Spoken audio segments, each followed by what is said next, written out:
Good morning, Y10.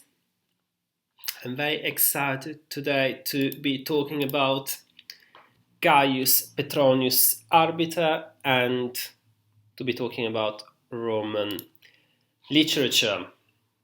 So,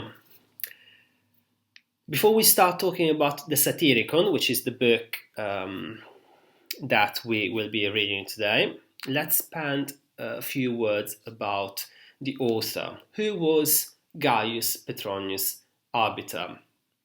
Well, he lived in the first century AD, and that's quite important because that means that when he was alive, Rome was not a city-state. Rome was not a regional power. Rome was a massive empire that stretched from Syria in the east to Spain in the west.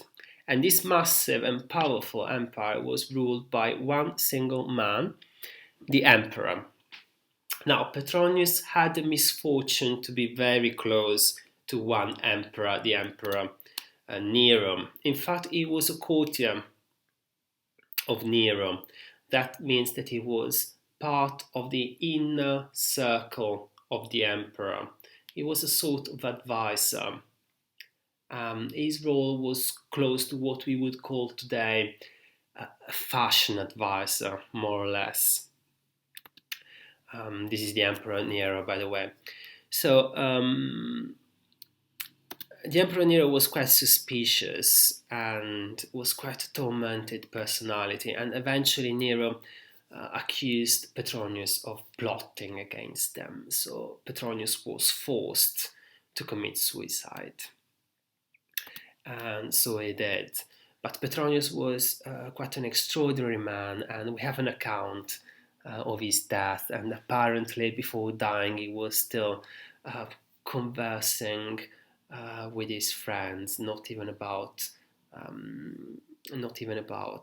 important matters. It was just discussing light poetry, happily discussing light poetry. And our historical account says that he did so because he wanted to die in the same way as he had lived, lightly and happily. Why are we talking about Petronius Arbiter today? Well, he wrote a book, the Satyricon, which is really a little miracle. What is the Satyricon? It's a novel, and that's already quite interesting because we do not have many novels from the ancient world.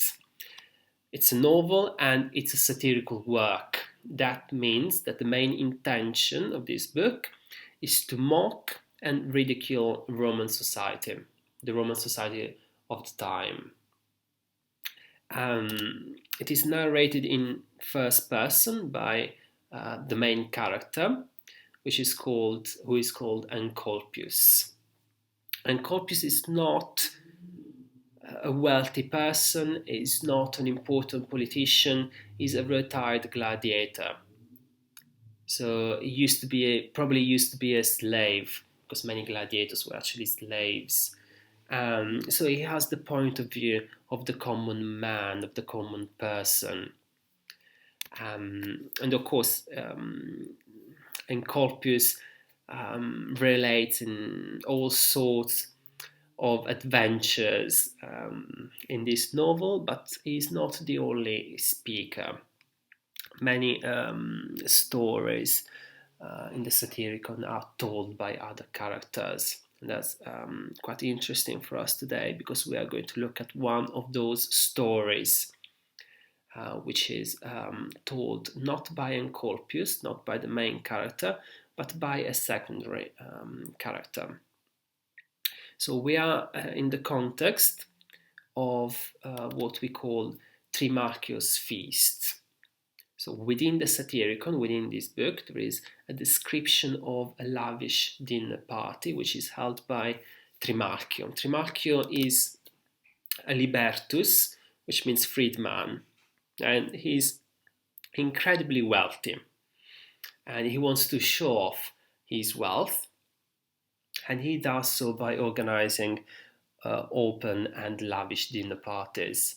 During the dinner party, one character is a bit quiet, and Trimarchio tells him to tell a story to the other guests.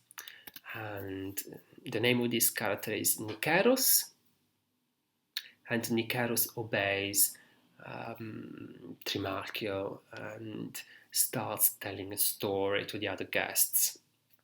This is not a normal story, it's actually a ghost story. And this ghost story is set in the south of Italy. Why the south of Italy? Well, the south of Italy was culturally Greek. And because the Greeks were considered to be more superstitious, they were considered to believe anything, then that's the perfect setting for a ghost story. And of course, we're going to look at something extraordinary that happens in this story. Let's start reading it straight away.